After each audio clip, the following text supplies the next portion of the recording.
Perfecto. Buenas noches a todos. Eh, Mi nombre es Eduardo Armando Cardona Grisales, residente primer año del programa de medicina de urgencias. En este día, pues continuando con el bloque de cardiología, pues ya hicimos un enfoque inicial del dolor torácico, vimos el síndrome coronario agudo con elevación del ST y pues en este momento vamos a revisar un enfoque clínico al servicio de urgencias, pues el paciente con el síndrome coronario sin elevación del ST. En realidad, para contextualizar y pues hacer un repaso un poco rápido nuevamente de estas definiciones, pues tenemos que conocer pues cómo ha sido el curso en realidad de las definiciones y los enfoques que se le han dado a la definición de infarto del miocardio, ¿cierto? Y pues todo inicia en realidad a finales del siglo XIX, cuando empiezan a hacer las evaluaciones post-mortem, donde encontraron que había una oclusión trombótica inicial de la arteria coronaria, y fue allí cuando empezaron a definir pues el infarto de miocardio. Sin embargo, pues no fue ya hasta el siglo XX, sobre el año 1950, 1970, cuando en realidad los grupos de tratamiento de la Organización Mundial de la Salud establecen una definición como tal del infarto de miocardio, simplemente basado en criterios y hallazgos electrocardiográficos. Esto en realidad fue más con un fin y un enfoque epidemiológico, como lo muestra la gráfica, ¿cierto? Eh, pero no se tenían en cuenta otros aspectos que estamos revisando pues actualmente. Ya después, cuando aparecen los biomarcadores cardíacos, es cuando empieza la Sociedad Europea de Cardiología y el Colegio Americano de Cardiología hacen una redefinición nuevamente pues del concepto de infarto de miocardio, pero ya pasan a hacer un enfoque pues en realidad que es clínico, ¿cierto? Utilizando tanto los criterios electrocardiográficos como los biomarcadores. A pesar de esto, ya más o menos en el año 2007, ya con la introducción de biomarcadores un poco más sensibles, ya sea una definición, un documento, ya un consenso grande sobre la definición universal del infarto del miocardio. Aquí es donde agregan ya 5 subcategorías, que son las que pues siempre hemos conocido, y pues este documento obviamente avalado y aprobado por el Colegio Americano de Cardiología, las sociedades europeas Europea de Cardiología, y este fue adaptado por la OMS. Sin embargo, pues ya se hace una nueva revisión y dan una tercera definición universal del infarto del miocardio en el año 2012, y aquí estos grupos de trabajo pues reconocen ahora que hay una necrosis que se produce en los pacientes que están sometidos a procedimientos o cirugías cardíacas, y como consecuencia de ello pues se incluye esta nueva definición. Y ya pues hasta la definición actual que tenemos de infarto agudo del miocardio, como es conocida pues como la necrosis en realidad de los cardiomiocitos, obviamente en un contexto clínico donde hay una isquemia miocárdica aguda, y esto asociado pues a la troponina o las cardioenzimas de alta sensibilidad por encima del valor pues del percentil 99, y asociado a eso, en esa cuarta definición, ya suman otros criterios que se tienen que tener en cuenta, que son los síntomas de isquemia miocárdica, los nuevos indicadores, de los nuevos cambios indicativos de la isquemia en el electrocardiograma, la aparición de la onda Q patológica, y obviamente pues la evidencia por imagen de la pérdida del miocardio por alguna anomalía que se vaya presentando. Ya en ese contexto, pues es lo que nos refiere el consenso del 2018 sobre la cuarta definición de infarto del miocardio. Ya lo habíamos revisado, ¿cierto? Siendo el tipo 1 el más común, ¿sí? Con la enfermedad aterosclerótica, también el tipo 2 con el desequilibrio entre demanda y transporte de oxígeno, el tipo 3 en el que incluye la muerte súbita, el tipo 4, que pueden ser varias, pero están relacionadas a los procedimientos con reestenosis o la trombosis, y el tipo 5, pues asociada a la cirugía de revascularización miocárdica. Eh, Aquí, pues, ya con las definiciones que nos da el consenso, obviamente, pues un dolor torácico agudo, pero que pues ya tiene sin elevación persistente del segmento ST, cambios electrocardiográficos que pueden ser elevaciones transitorias del segmento ST y pueden haber cambios dinámicos, la depresión transitoria o persistente del segmento ST, eh, La inversión de las ondas T pueden estar también planas o incluso hasta en el 30% de los pacientes un electrocardiograma que puede ser normal. Esto asociado pues a un marcador de daño miocárdico, que es lo que lo diferencia de la angina inestable en la que hay una isquemia miocárdica, pero en ausencia de daño agudo o la necrosis de los cardiomiocitos. Se introduce también ya en este caso la definición del MINOCA, que es un infarto del miocardio, es una enfermedad obstructiva coronaria, o que cuando se lleva a criterios angiográficos, pues son lesiones menores al 50% en un vaso epicárdico mayor. Obviamente esto es asociado a que no haya otra clínica causa específica que pueda explicar en realidad pues la lesión que se está produciendo. Y por último, pues la disección arterial coronaria espontánea, que se concentra sobre el daño de la íntima, que crea una luz falsa, como ya lo vamos a ver más adelante. Conocemos pues que las causas de infarto agudo de miocardio es una de las más comunes de muerte a nivel mundial, y aquí podemos ver la distribución. Esto es el número de pacientes por 100.000 habitantes que se dan, siendo Europa pues en realidad el continente más afectado en realidad y con mayor casos de infarto agudo del miocardio. Y pues yéndonos a nuestra epidemiología, ya lo habíamos mencionado en la revisión previa, pues que obviamente Caldas ocupa en los primeros lugares en Colombia en enfermedad coronaria. Respecto a la fisiopatología, pues tenemos que tener en cuenta que ya conocemos pues que el mayor porcentaje de presentación es por la ruptura de la placa, ¿cierto?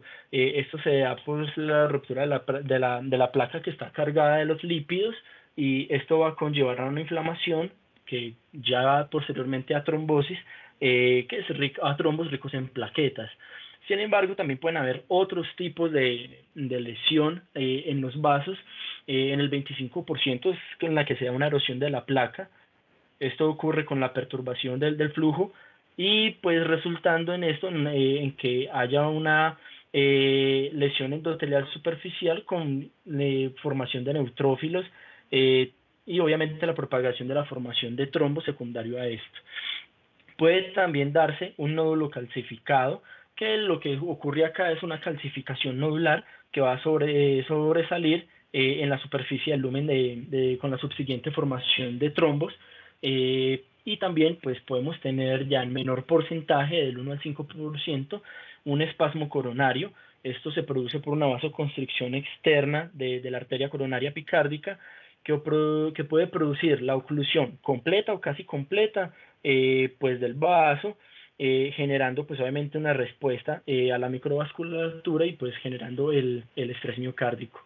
También puede darse pues la disección espontánea, esto es obviamente en menores porcentajes, ya el 1 al 4%, y esto es una obstrucción del flujo pues debido a que se da un desgarro de la íntima, produciendo la separación de las paredes vasculares de la media y la adventicia, y esto hace que haya pues un hematoma intramural hacia la luz, que va a generar pues la lesión. Y pues las causas, la menos común es pues en el embolismo, que también se puede producir.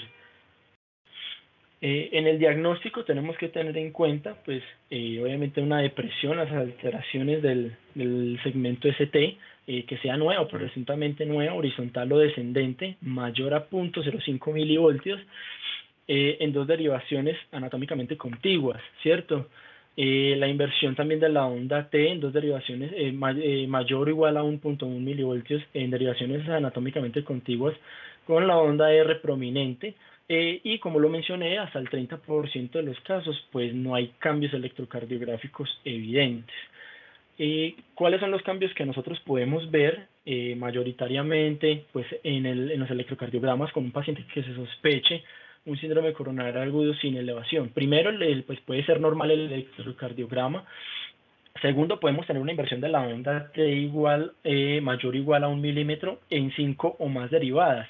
Esto es obviamente contemplando D1, D2, ABL y las precordiales de B2 a B6. También podemos tener una depresión del punto J de 0.05 milímetros, mayor o igual a 0.5 milímetros. En otras derivadas, como puede ser B2 y B3, seguido de una depresión o de una depresión del segmento ST, que puede ser deprimida o puede ser horizontal, y esto se da durante 0.08 o más segundos en una derivación o más. Esto pues es un criterio de que puede ser una isquemia severa. También podemos tener en estos casos una elevación pues transitoria del segmento ST en dos o más derivadas continuas, pero esto lo tenemos que mirar en pacientes menores a 40 años. Esto pues también tiene un mal pronóstico.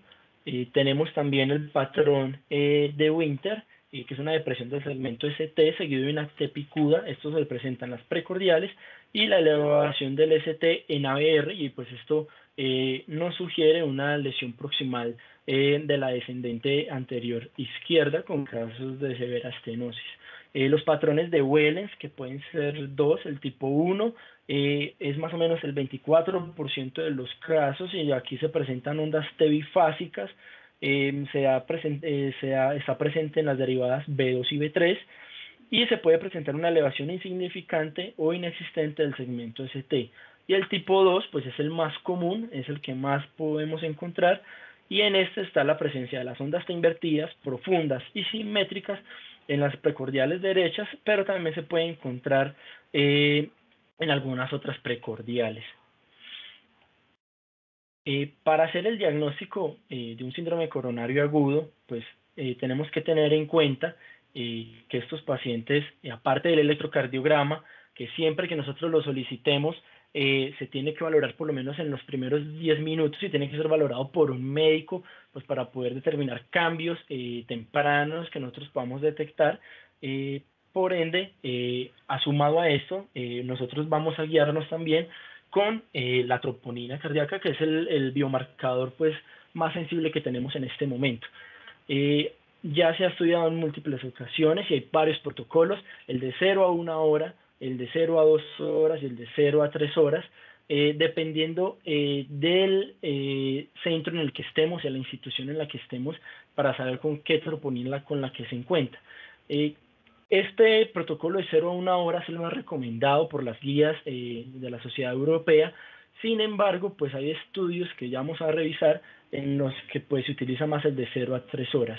Estos son recomendados y tienen muy buena evidencia, dado pues que en realidad puede descartar la presencia de un síndrome coronario agudo, o de confirmarlo cuando pues se utiliza la troponina ultrasensible, ¿cierto? También se puede utilizar el de 0 a 2 horas. Sin embargo, ellos lo que mencionan es que lo que tenemos que hacer es desde el ingreso del paciente, y no 1 hora desde que ingresa, sino dependiendo del tiempo en el que el laboratorio del centro en el que estemos pueda dar el reporte de la troponina. Ellos dicen que por lo menos un tiempo menor a 60 minutos, entonces por eso es el más utilizado, de 0 a 1 hora. Sin embargo, centros en los que no cuenten pues con un centro cardiovascular o un protocolo cardiovascular directo para el manejo de estos pacientes, el abordaje de ellos, pues entonces se utiliza más el abordaje de 0 a 3 horas, ¿cierto? Entonces, eso está basado en la troponina ultrasensible, ¿cierto? Si nosotros estamos sospechando un síndrome coronario agudo sin elevación, y esta es muy baja o baja, y no hay un delta pues no mayor a 1 hora, que es negativo, podemos descartar claramente que el paciente pueda cursar con un síndrome coronario agudo. Si nosotros tenemos una troponina pues en un valor que se pueda referir a una zona gris, o que no es muy claro, o que sea alta, pues debemos o confirmar o tenemos que observar ese paciente y llevarlo ya pues a diferentes protocolos que vamos a revisar durante la revisión.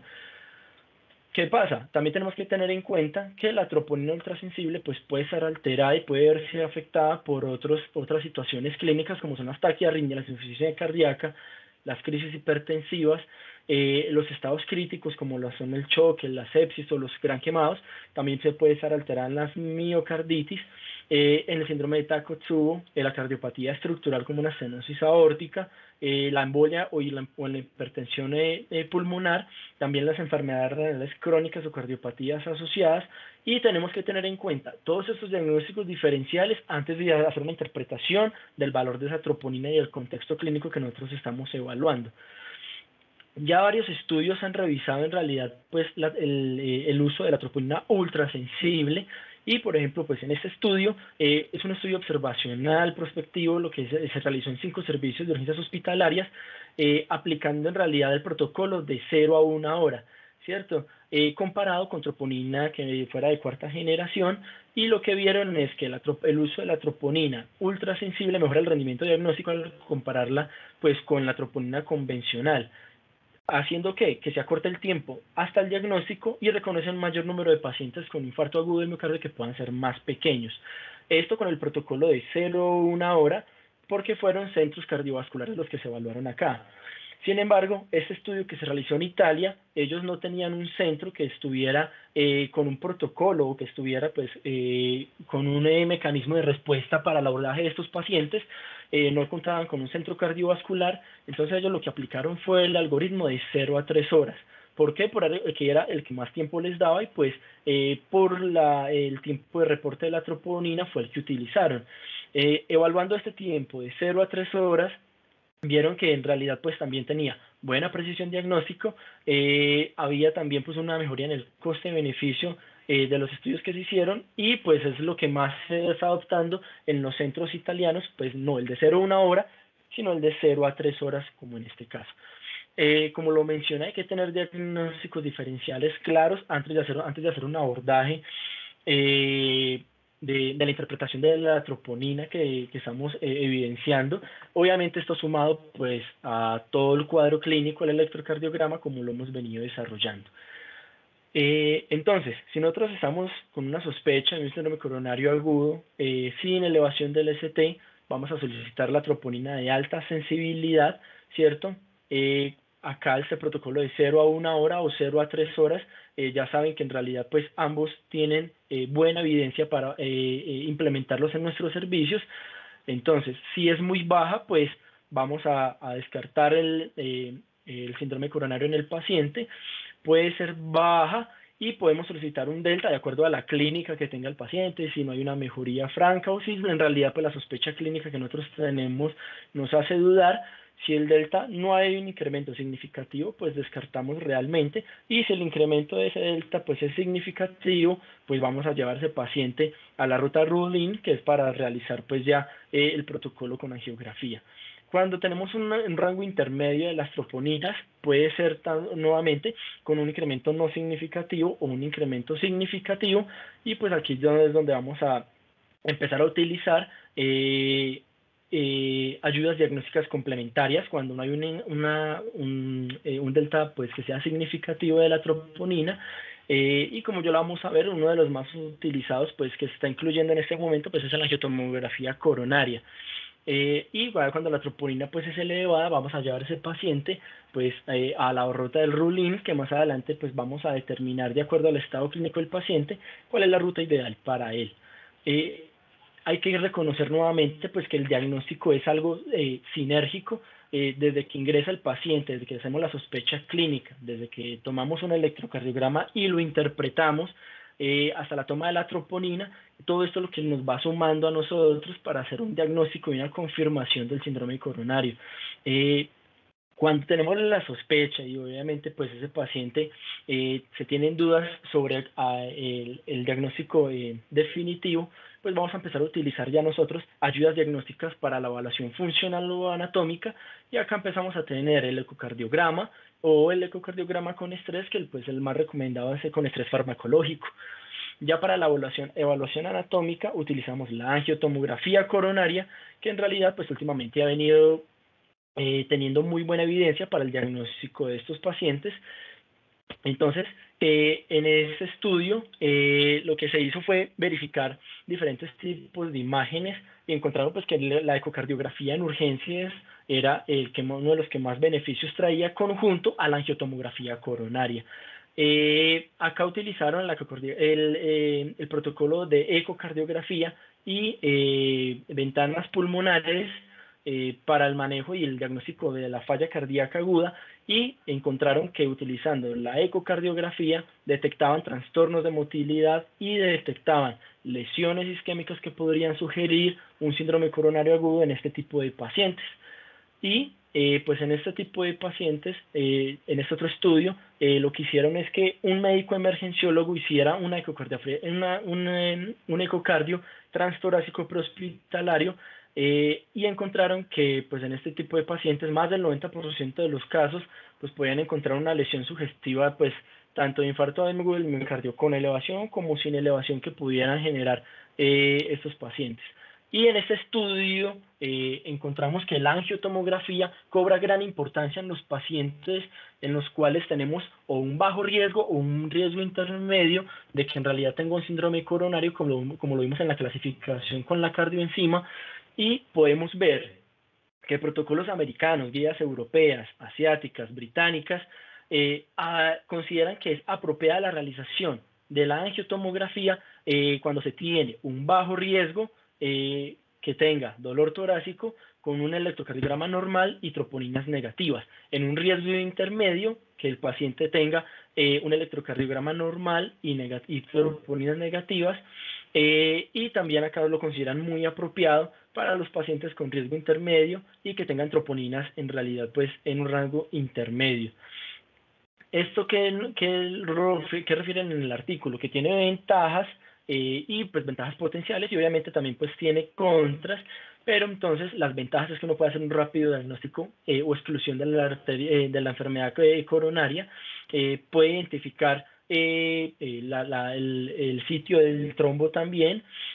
Los contras es que obviamente no todos los centros cuentan con la angiotomografía, pues sin embargo, pues para instaurar este protocolo y tener la angiotomografía obviamente tenemos que contar con ella, y pues los mayores potenciales beneficios es que podemos identificar el vaso culpable, y obviamente tener una definición más pronta y una resolución y un enfoque más claro para el paciente de qué es lo que se va a hacer. Entonces, pues ellos dan este protocolo en realidad, y es que para los pacientes que se sospechan en realidad un síndrome coronario agudo sin elevación, aquellos que tienen bajo riesgo o intermedio, pues se lleva a una angiotomografía coronaria. Los que tienen un alto riesgo, pues se van a una angiografía invasiva, y pues como más adelante lo vamos a ver, dependiendo pues de la severidad del cuadro, ya se determinará el tiempo.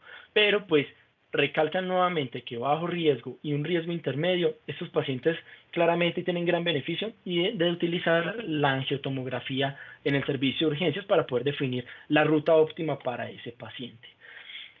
Obviamente cuando nosotros nos vamos a enfocar a este tipo de pacientes y nosotros vamos a definir el manejo que se le va a dar, ya después de haber identificado que el paciente tiene un síndrome coronario agudo sin elevación, nosotros tenemos que utilizar pues, las escalas de riesgo para poder clasificar a este paciente y determinar la ruta adecuada para el enfoque del mismo. Las más usadas, pues el TIMI score, el GRACE score y el HEART.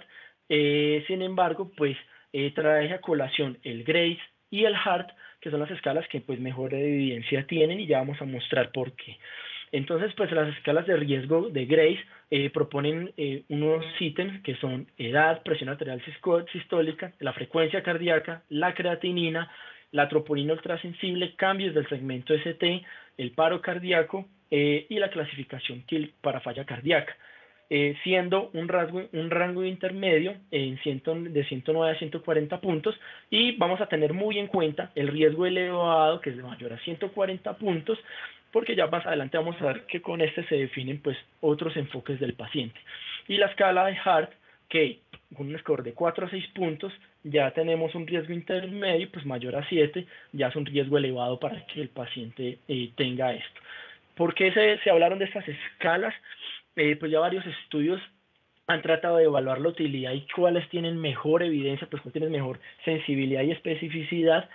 Y pues en este estudio lo que hicieron fue la Sociedad Brasilera de Cardiología, observaron correlaciones positivas con la escala Syntax, que se utiliza ya con la geografía, y la unieron con las escalas de HEART, GRACE y el TIMI, considerando que la correlación con el TIMI no alcanza una significancia estadística pues para la clasificación de riesgo, y siendo HEART la de mayor puntaje, y obviamente incluyeron el GRACE, pero con un puntaje mayor a 140, con una sensibilidad del 55% y una especificidad muy buena del 97%.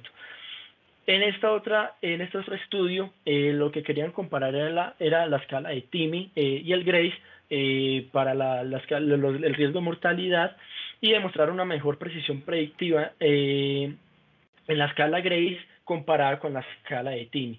Es por esto pues que la escala GRACE y la escala HART son las que deberíamos utilizar en estos momentos para la clasificación de riesgo del paciente, que son las que pues mayor validación tienen en este momento. Obviamente, pues aparte de la escala de riesgo de mortalidad, tenemos que tener en cuenta el riesgo hemorrágico del paciente, ya sea por la anticoagulación que vayamos a usar, tratamiento antiplaquetario dual, antiagregación dual, y pues obviamente para los pacientes que se van a llevar a un intervencionismo primario. Entonces, pues en este caso se utiliza la escala, la más avalada es la Crusade, porque tiene un buen poder de discriminación. Sin embargo, pues las guías de la Sociedad Europea y otras revisiones que se han hecho han mencionado pues la evaluación del riesgo con un puntaje clínico con esta escala ARS-HBR. Sin embargo, esta escala no está validada y además utiliza criterios muy detallados que en realidad pues pueden alterar un poco los resultados y la clasificación del paciente. Entonces, en este momento estamos utilizando la Crusade y la integración del riesgo hemorrágico e isquémico con la escala PRECIS-DAPT. Con esta escala, pues lo que han visto pues es que en realidad se pasa una clasificación adecuada tanto del riesgo hemorrágico como el riesgo trombótico o isquémico que tienen este tipo de pacientes. Una vez nosotros tenemos esto, pues nosotros pasamos ya al tratamiento, que en realidad lo vamos a basar en varias fases. Primero la antiagregación dual, el pretratamiento que se utiliza con las cargas que nosotros estamos habituados a proponer, pacientes que tienen anticoagulación o que la requieren, los tratamientos de apoyo con antihipertensivos y otras medidas como las estatinas y los nitratos y betabloqueadores. Entonces, para nosotros enfocar el tratamiento no es solamente decir que el paciente tiene síndrome coronario agudo sin elevación y nos vamos al tratamiento del paciente, sino que tenemos que tener en cuenta varias cosas. Primero, las características del paciente que estamos tratando, la edad, el sexo, la raza, si tiene historial de eventos isquémicos hemorrágicos previos o recientes, la presentación clínica del síndrome coronario, las comorbilidades con las que cuenta este paciente, tener en cuenta los pacientes diabéticos con mayor riesgo, la enfermedad renal crónica, la insuficiencia cardíaca, y obviamente tenemos que mirar la medicación concomitante, si requiere una anticoagulación o pues las interacciones entre fármacos que se nos pueden presentar. Y obviamente también tener en cuenta el tratamiento que vamos a hacer de acuerdo al procedimiento, si es una intervención percutánea, una cirugía de revascularización. También tener en cuenta los accesos. Hoy en día pues el acceso radial ya es el más utilizado, y si se va a hacer un tratamiento invasivo conservador. Todos estos puntos suman para nosotros poder definir en realidad el tratamiento antitrombótico, la elección de los fármacos que vamos a utilizar, cuánto va a durar el tratamiento, y obviamente basados en las escalas tanto de riesgo hemorrágico y de trombosis como las escalas de riesgo de mortalidad. Entonces, para el pretratamiento, pues nosotros estamos utilizando, que las guías en realidad nos comentan que la utilización del ASA siempre tiene que estar presente. Pues en realidad con la carga que tenemos, ya más adelante vamos a revisar las dosis, pero eso es algo que no puede faltar. Ya viene nuevamente pues la anticoagulación cuando ese paciente vamos a tratar de llevarlo a un manejo invasivo temprano, sea con heparina no fraccionada o con heparina bajo peso molecular, para definir pues cuál es el ideal. En realidad pues ya vamos a hablar de que son los que nosotros tenemos que enfocarnos.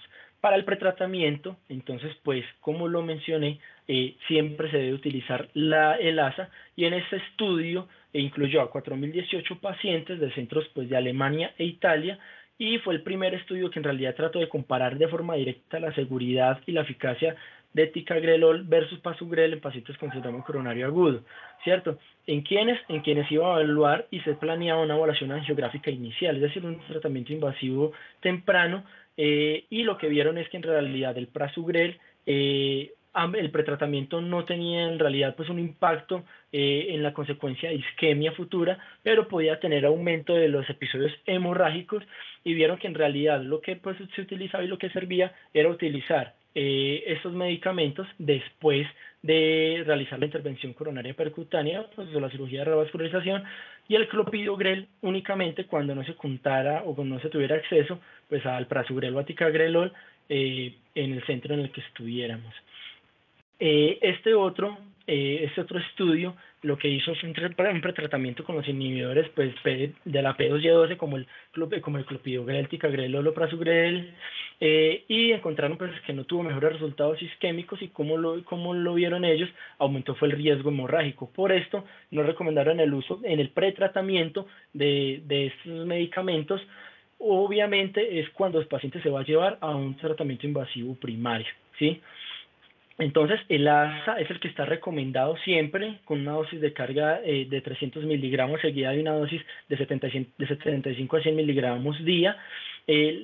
No recomienda en realidad el uso del pretratamiento con inhibidor de P2Y12 cuando el paciente se va a llevar a una angiografía primaria, ¿cierto? Ya si el paciente no se va a llevar a una angiografía primaria, pues el pretratamiento puede ser utilizado para ese paciente, obviamente para disminuir estos riesgos. Entonces, como lo habíamos mencionado, en el pretratamiento una carga con ASA, la dosis de 150 a 300 miligramos, si no es posible, pues en nuestro caso, pues que es oral, y obviamente una dosis de mantenimiento. La dosis de clopidogrel, prasugrel y ticagrelol, obviamente en los pacientes que van a ser llevados a una terapia de intervencionismo temprana, y obviamente la anticoagulación previa con enoxaparina, con una parina de bajo peso molecular o con la parina no fraccionada. Ya más adelante vamos a revisar unos estudios en los que en realidad pues se recomienda por las guías el uso de parina no fraccionada. Sin embargo, pues hay varios estudios que, aunque faltan más, no han encontrado una diferencia grande entre el uso de estos dos.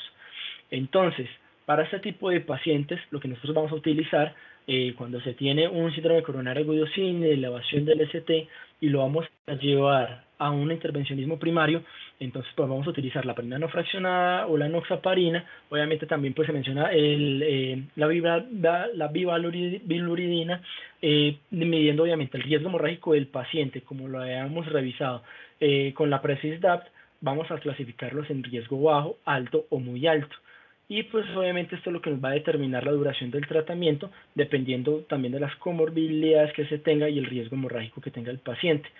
En estos pacientes, la idea es siempre utilizar prasugrel en combinación con ASA, cuando vamos a dejar a esos pacientes con antiagregación dual, dado que son los que más evidencia tienen.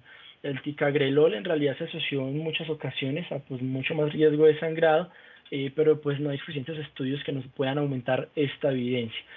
Entonces, pues los pacientes que tienen un riesgo hemorrágico bajo, nosotros lo que vamos a utilizar es pues el ASA, prasugrel, o podemos utilizar ASA ticagrelol o el ASA clopidogrel en los casos donde no tengamos ni prasugrel ni ticagrelol para el uso de estos pacientes. Esta terapia siempre por 12 meses. También podemos utilizar solamente ASA ticagrelol y llevarlo solamente pues después de 3 meses al uso de ticagrelol. Sin embargo, pues estos estudios que han mostrado esta práctica, no hay una recomendación pues clara de ella. Cuando hay un riesgo hemorrágico alto, lo que vamos a utilizar es la combinación de ASA-clopidogrel durante los 3 primeros meses, con una continuidad hasta los 12 meses pues del uso de ASA, y continuar una evaluación clínica pues ambulatoria del paciente. Y cuando hay riesgo hemorrágico muy alto, utilizamos durante el primer mes la combinación de ASA-clopidogrel, y ese paciente lo vamos a llevar a un uso único con el clopidogrel únicamente. Para el uso, entonces, pues de la enoxaparina versus de la heparina bajo peso molecular versus la heparina no fraccionada, entonces, pues no hay suficiente evidencia entre el uso de estos dos. No hay una diferencia significativa en las bases de datos que se revisaron para la administración de estos dos.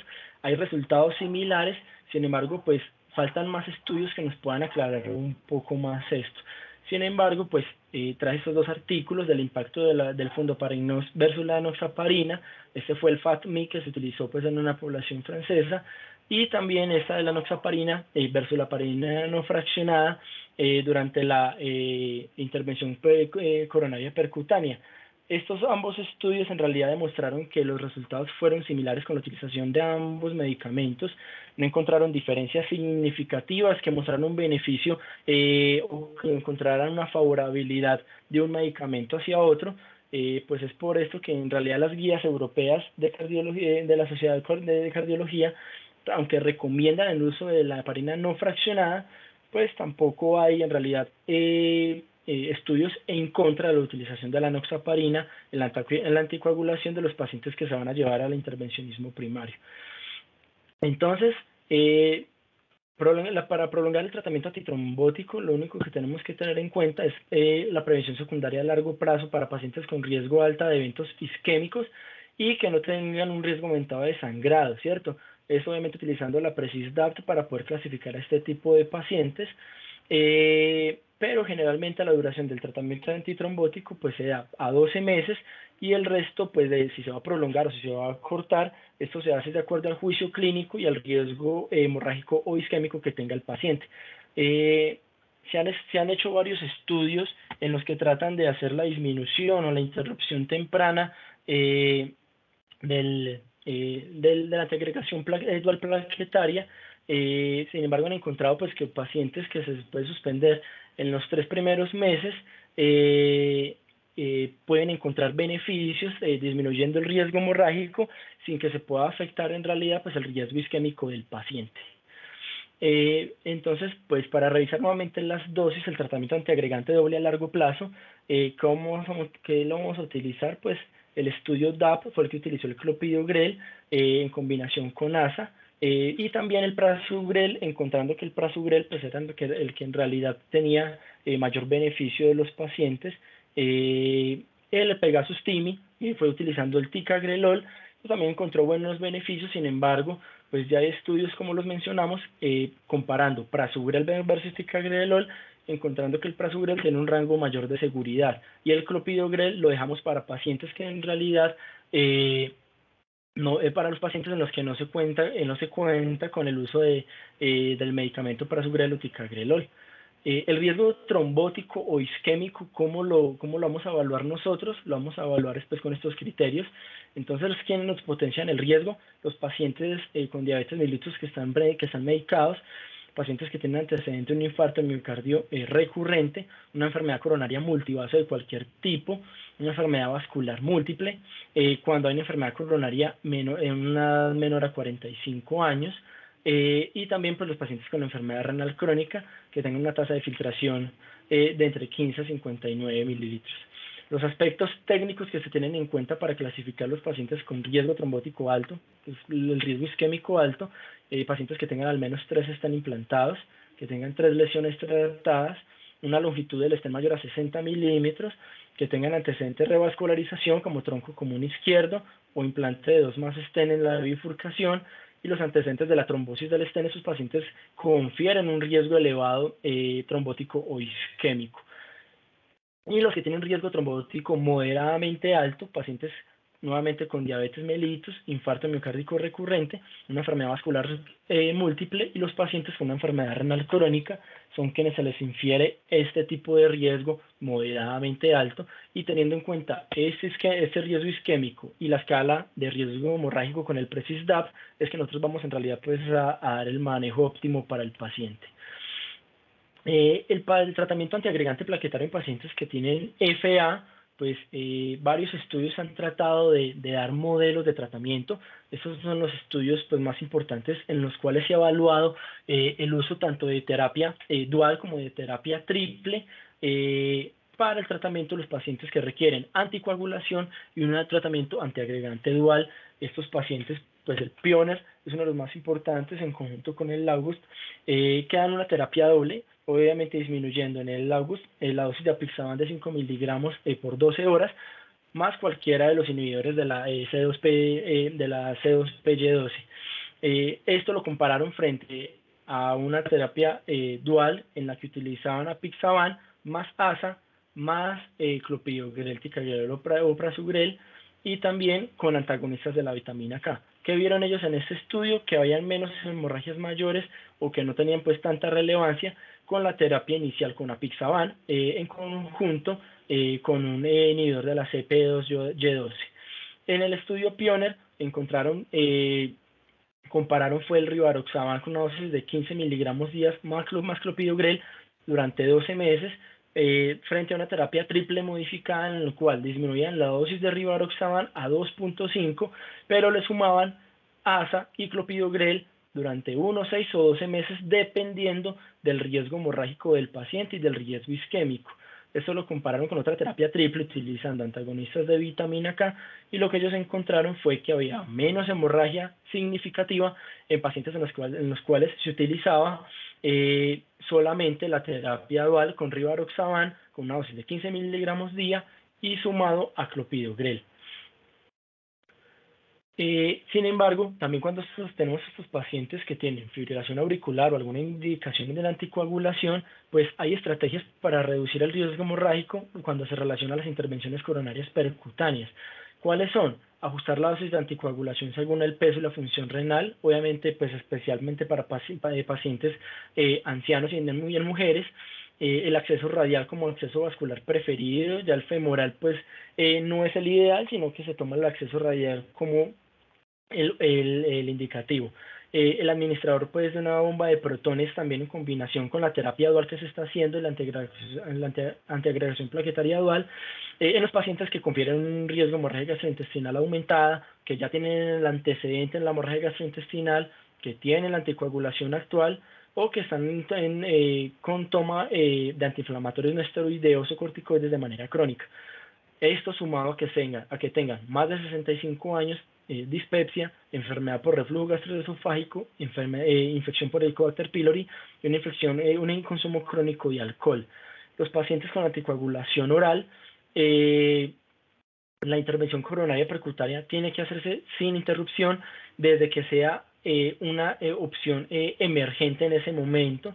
No se administra la heparina no fraccionada a los pacientes que tienen tratamiento con con antagonistas de la vitamina K si el INR está en unos rangos terapéuticos mayores a 2.5 y los pacientes que vienen tratados con nuevos anticoagulantes orales, independiente pues de la última dosis o la hora en las que se haya tenido, se administra una dosis baja de anticoagulante parenteral que puede ser enoxaparina o la heparina bajo peso molecular o la heparina no fraccionada.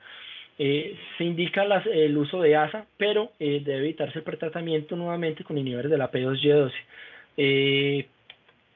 Para los pacientes que requieren un tratamiento antiagregante plaquetario dual, pero estos pacientes vienen en manejo con antagonistas de la vitamina K, como es el caso de los que tienen válvula mecánica, se recomienda el uso de la terapia antiagregante dual con antagonistas de la vitamina K más clopidogrel.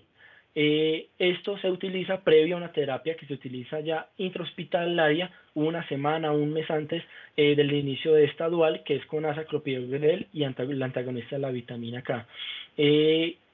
Cuando se va a realizar una lección de llevar a un paciente a intervención coronaria percutánea o una cirugía de revascularización, se debe suspender el antagonista de la vitamina K si ese procedimiento se va a hacer de manera electiva. Si no, y el paciente pues requiere un manejo quirúrgico urgente, pues vamos a utilizar el complejo protrombínico en conjunto con la vitamina K oral, pues para reducir el riesgo de sangrado. Las guías que nos dicen, entonces, pues está recomendada la prevención del riesgo isquémico para pacientes con FA y que tengan un factor de riesgo que no esté relacionado con el sexo, con una puntuación de Chart-Basque que sea mayor de 1 en varones y mayor o igual a 2 en las mujeres. Los pacientes que durante la intervención coronaria percutánea se recomienda la anticoagulación parenteral adicional, independiente de la hora de la última dosis del nuevo anticoagulante oral si lo está tomando, o utilizar anticoagulación si el INR en los pacientes que están utilizando antagonistas de la vitamina K es menor a 2.5. Los pacientes que tienen indicación de anticoagulación oral con antagonistas de la vitamina K combinado con ASA o clopidogrel, hay que hacer pues obviamente una adecuada dosificación del antagonista de la vitamina K con un rango terapéutico de 2 a 2,5 y con un rango terapéutico mayor a 70%. Entonces, aquí nos reducen un poco el tratamiento antiagregante plaquetario que vamos a utilizar en la fibrilación auricular. Sin embargo, esta última revisión en Lancet que salió este año, pues también nos refiere un poco de manera más sencilla y sistemática cómo vamos a utilizar nosotros la antiagregación en este tipo de pacientes. Entonces, los pacientes que tienen un riesgo isquémico elevado, como ya lo habíamos visto, enfermedad de las arterias, una enfermedad coronaria multivaso, que tenga una intervención percutánea con el compromiso de la coronaria izquierda, una trombosis de stent previa, que tenga diabetes, una enfermedad renal crónica, ese paciente se va a llevar anticoagulación oral más un tratamiento antiplaquetario dual durante un mes y después este paciente se va a pasar a una terapia anticoagulante oral y se va a dejar un único antiagregante plaquetario, que en estos casos el que más estudios tiene y el más recomendado es el clopidogrel. Cuando tiene un riesgo elevado de sangrado, que está dado por un sangrado reciente, que tenga trombocitopenia, que tenga anemia, cirrosis, malignidad, una enfermedad renal crónica, lo que se va a utilizar es que se utiliza el anticoagulante oral con la antiagregación dual, pero se hace una semana o mientras el paciente es dado de alta de la institución hospitalaria. ¿Cómo va a seguir? Va a seguir con un anticoagulante oral más un único antiagregante plaquetario durante 6 meses más, y posterior a esto solamente va a seguir con el anticoagulante oral. Nuevamente acá, pues el antiagregante ideal es el clopidogrel. Y los pacientes que tienen un riesgo típico, es decir, que no encajan en ninguna de estas dos, ni riesgo isquémico ni riesgo de sangrado, pues se utiliza el anticoagulante oral más una antiagregación dual, nuevamente una semana previa a una semana intrahospitalaria o pues hasta que se le vaya a dar la salida del paciente, y este paciente va a pasar a tener anticoagulación oral con un tratamiento antiagregante plaquetario único con clopidogrel durante los próximos 12 meses. Ya vimos cómo vamos a hacer el manejo de los pacientes con un tratamiento no invasivo, tanto la anticoagulación, el pretratamiento, el uso de la aspirina. Al recordar que los pacientes que se van a llevar a un intervencionismo primario no se hace pretratamiento. Y ahora vamos con el tratamiento invasivo. Este tratamiento invasivo pues ha cambiado un poco porque previamente estos pacientes con síndrome coronario agudo sin elevación en realidad tenían un manejo un poco más conservador, más farmacológico, pero se ha venido cambiando el concepto que se tiene con estos pacientes. Entonces, pues, la nueva propuesta que se realiza con estos pacientes es que cuando hay una aparición de síntomas que sugieran síndrome coronario agudo sin elevación, entonces tenemos que reconocer si estamos en un centro que cuente pues con la unidad coronaria o pacientes o en los centros que no lo cuenten. Si el riesgo es muy alto, pues tenemos que trasladar de manera inmediata a un centro que cuente con ello para hacer una intervención invasiva inmediata. Esta es menor a 2 horas. ¿Qué pacientes vamos a llevar a una intervención invasiva menor a 2 horas? A los pacientes que tengan riesgo muy elevado. ¿Qué nos lo da? Inestabilidad hemodinámica, un choque cardiogénico, que el dolor torácico, a pesar del manejo farmacológico, sea recurrente o sea refractario, arritmias potencialmente mortales que no se puedan manejar, complicaciones mecánicas del infarto del miocardio, y que haya depresión del ST mayor a 1 milímetro en 6 derivaciones, y como la hemos mencionado, una que sugiera lesión del tronco, como es la elevación de este segmento en ABR. ¿Qué pacientes vamos a llevar a una terapia invasiva temprana? Estos son menores a 24 horas y son los que nos tienen un riesgo elevado. Son pacientes que ya tienen un diagnóstico de infarto agudo del miocardio sin elevación, pero estos pacientes pueden presentar cambios dinámicos del segmento ST o que pueden ser sintomáticos persistentemente. Pacientes que hayan tenido reanimación cardiopulmonar por parada cardíaca y que tengan un diagnóstico de síndrome coronario agudo sin elevación, o que estén presentes con shock cardiogénico, y una puntuación de Grace mayor a 140. Acá es donde cobra importancia el puntaje de la escala de riesgo de mortalidad, porque es de acuerdo a esto que también nosotros vamos a clasificar estos pacientes. Y cuando el paciente pues tiene un riesgo bajo, vamos a hacer una terapia invasiva selectiva. ¿Qué es un riesgo bajo? Pues que no tiene ninguno de estos criterios que estamos revisando. Ese es el algoritmo que nos presenta la Sociedad Española, la Sociedad Europea de Cardiología. Este artículo salió en este año y pues nuevamente nos dice que el tipo de manejo y de la intervención del síndrome coronario agudo sin elevación pues está cambiando. ¿Por qué? Porque depende obviamente de la escala de riesgo que nosotros utilicemos y también es dependiente del tiempo que nosotros vamos a utilizar y que vamos a intervenir con esta terapia. Nuevamente, como ya la hemos visto, criterios muy altos, un paciente con muy alto riesgo y con bajo riesgo, pero vamos a revisar que esto lo deducen es de pues, múltiples estudios que se han tratado de realizar, pero siempre teniendo en cuenta la escala Grace como escala de riesgo de mortalidad, con un puntaje alto como la hemos visto, mayor a 140, estos pacientes pues se van a llevar a una terapia invasiva temprana y los que tienen pues un Grace menor a 140 pues vamos a clasificarlos ya de acuerdo al riesgo clínico que tienen para saber qué es lo que vamos a hacer.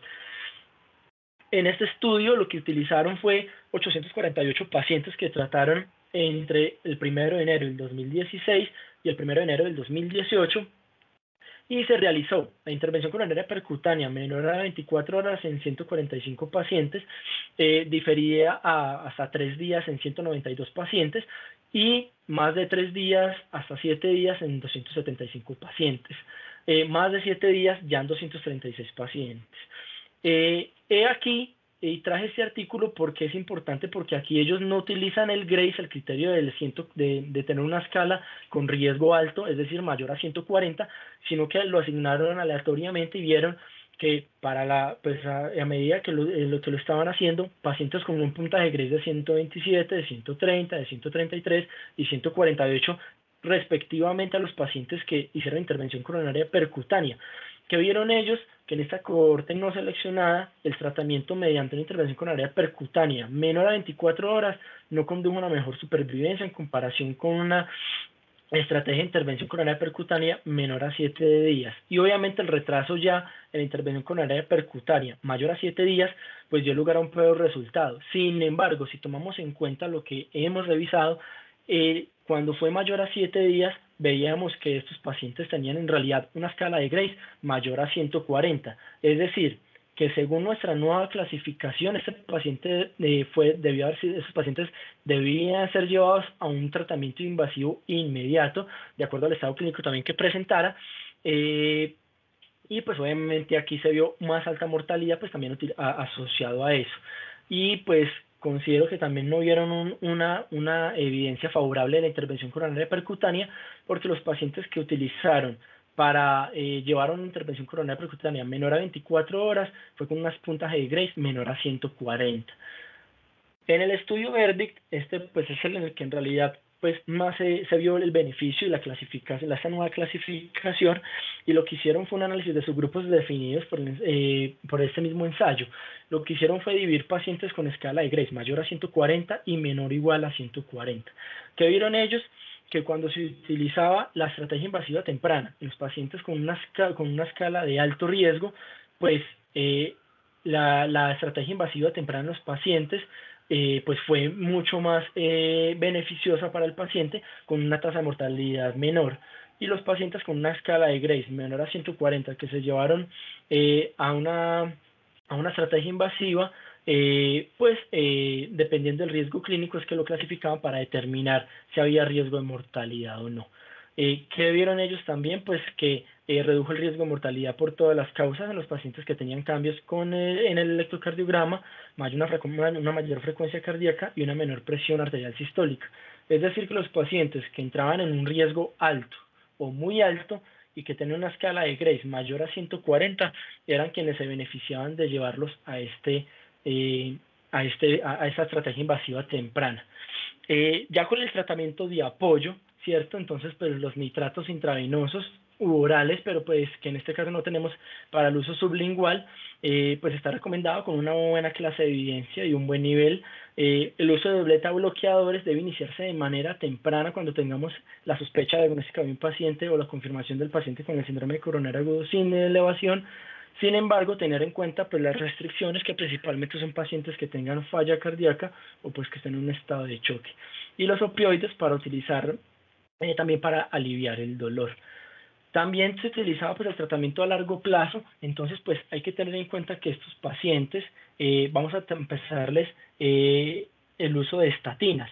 El uso de estatinas lo vamos a utilizar de manera temprana, tratando de disminuir la concentración de LDL a por lo menos a valores menores al 50% o menores a 55 miligramos por decilitro.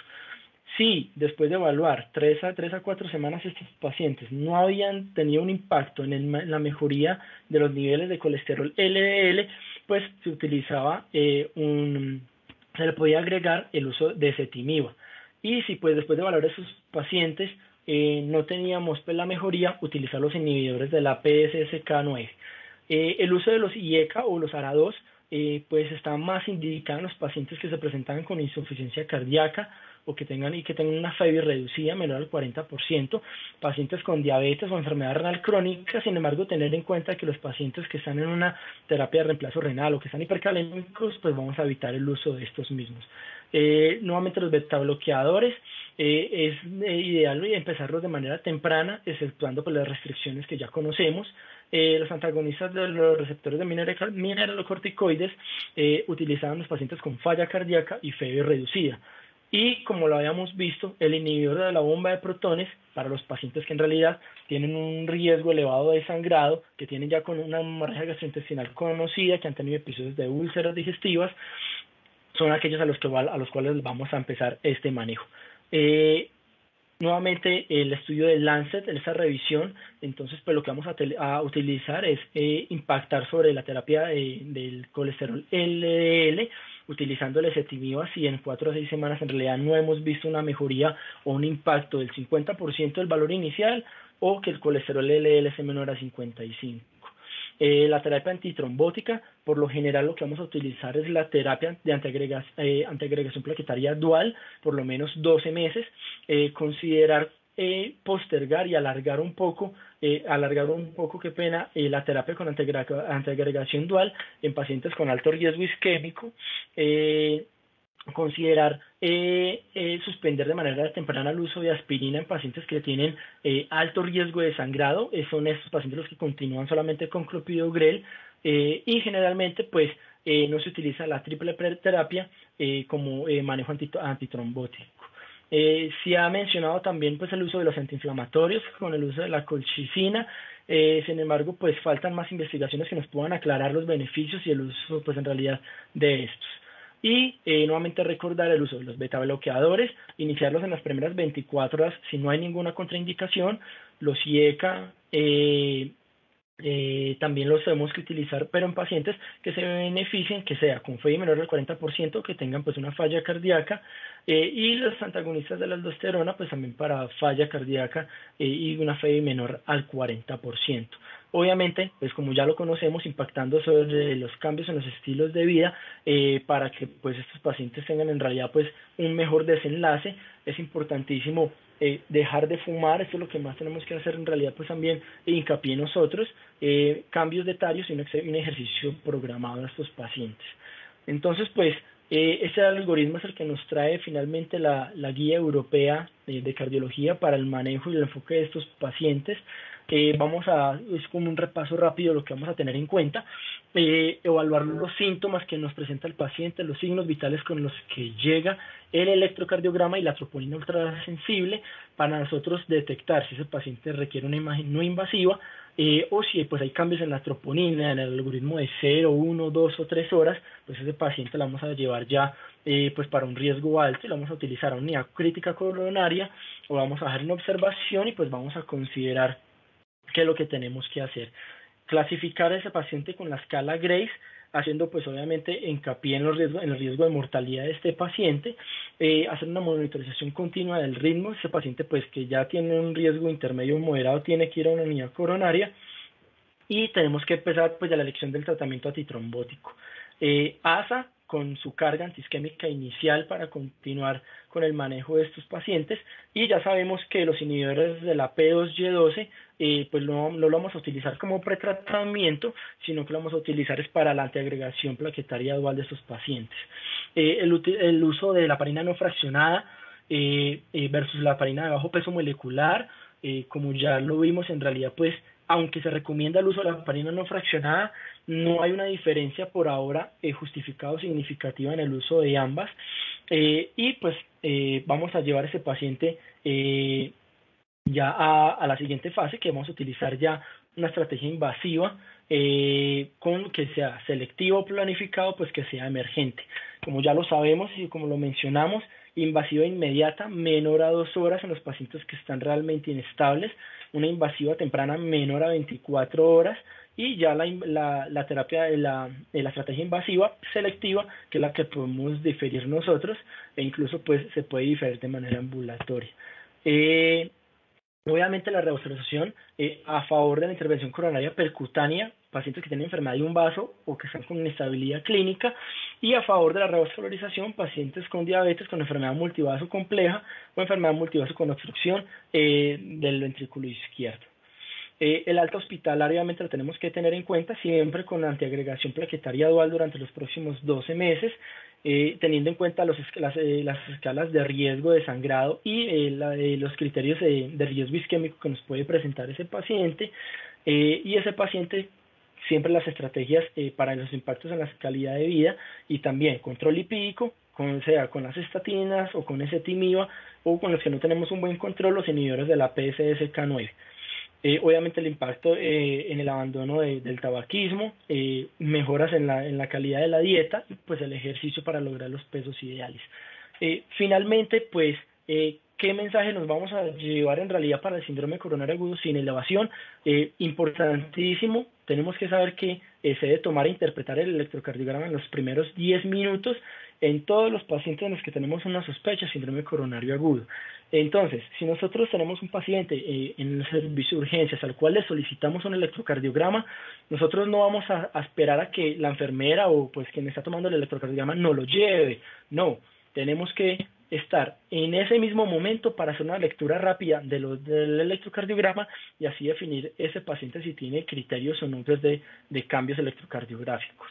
Recordar utilizar el protocolo Rule In y Rule Out, esto de acuerdo a la medición de la troponina ultrasensible.